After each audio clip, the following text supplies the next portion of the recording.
بسم اللہ الرحمن الرحیم۔ حضرت عیسیٰ علیہ السلام کے بچپن کے عجیب و غریب واقعات۔ اللہ تعالیٰ کا پاک ارشاد ہے، بے شک عیسیٰ علیہ السلام کی مثال اللہ کے نزدیک آدم کی سی ہے۔ اللہ نے مٹی سے بنایا، جس طرح اللہ تعالیٰ نے بغیر باپ کے آدم علیہ السلام کو پیدا کیا اور اس میں اپنی پیدا کردہ روح پھونکی، اسی طرح اللہ تعالیٰ نے حضرت عیسیٰ علیہ السلام کو پیدا کیا اور روح پھونکی۔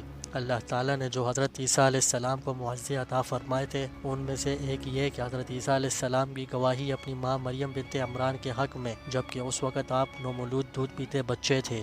حضرت عبداللہ بن عمر رضی اللہ عنہ سے مروی ہے کہ حضرت عیسیٰ علیہ السلام بچپن میں بچوں کے ساتھ کھیلتے تو ان میں سے کسی ایک کو کہتے، کیا میں تجھے بتاؤں کہ تیری ماں نے تیرے لیے گھر میں کیا کیا چھپا رکھا ہے؟ تو وہ کہتا، ہاں بتائیں۔ تو حضرت عیسیٰ علیہ السلام اسے بتاتے کہ فلاں چیز چھپائی ہے۔ تو وہ بچہ اپنی ماں کے پاس جا کر کہتا کہ مجھے وہ کچھ کھلائیں جو آپ نے میرے لیے چھپا رکھا ہے۔ وہ کہتی، میں نے تیرے لیے کیا چھپا رکھا ہے؟ وہ کہتا، فلاں فلاں چیز رکھی ہے۔ وہ پوچھتی کہ اس کے بارے میں تجھے کس نے خبر دی؟ وہ کہتا، عیسیٰ بن مریم علیہ السلام نے، جس کی وجہ سے لوگوں نے یہ کہنا شروع کر دیا کہ اگر تم اپنے بچوں کو عیسیٰ بن مریم علیہ السلام کے ساتھ چھوڑو گے تو وہ تمہارے بچوں کو بگاڑ دے گا۔ یہ سوچ کر لوگوں نے اپنے بچوں کو ایک مکان میں جمع کر کے بند کر دیا۔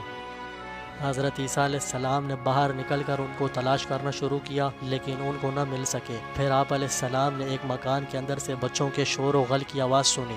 تو آپ علیہ السلام نے ان کے متعلق پوچھا تو لوگوں نے جواب دیا کہ یہ بندر اور خنزیر ہیں۔ آپ علیہ السلام نے فرمایا، اے اللہ، یہ ایسے ہی ہو جائے۔ تو وہ سب بندر اور خنزیر ہو گئے۔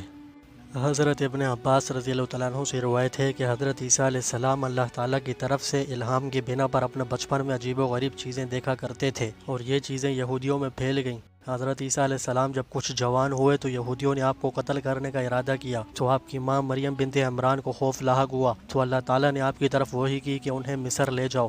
جب حضرت عیسیٰ علیہ السلام 13 سال کے ہو گئے تو اللہ تعالیٰ نے آپ کو مصر سے ایلیا کی طرف ہجرت کرنے کا حکم دیا۔ آپ کے پاس آپ کی والدہ کا ماموزاد بھائی آیا، وہ ان کو ایلیا لے گئے اور آپ وہاں قیام پذیر رہے، حتیٰ کہ اللہ تعالیٰ نے آپ کو انجیل دی اور تورات کی تعلیم دی، اور مردوں کو زندہ کرنا، بیماروں کو تندرست کرنا اور گھروں میں رکھی ہوئی چیزوں کے متعلق خبریں دینا جیسے معجزات آپ کو عطا فرمائے۔ اللہ تعالیٰ آپ کو اور مجھے عمل کی توفیق دے۔ وآخر دعوانا ان الحمد للہ رب العالمین۔